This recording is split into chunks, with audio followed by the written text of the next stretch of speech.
నమస్కారం. స్వరనిలి తెలుగు వార్తల్లోకి మీ అందరికీ స్వాగతం.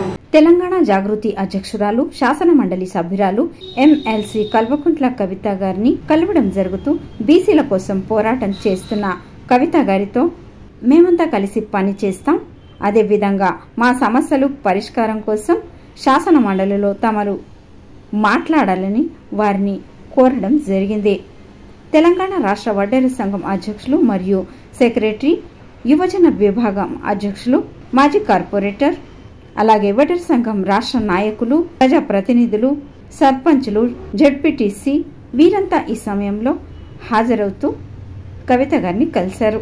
వారి ఎదుట సమస్యలను వినిపించి ఆ సమస్యలు పరిష్కారం చేయమని డిమాండ్ చేశారు.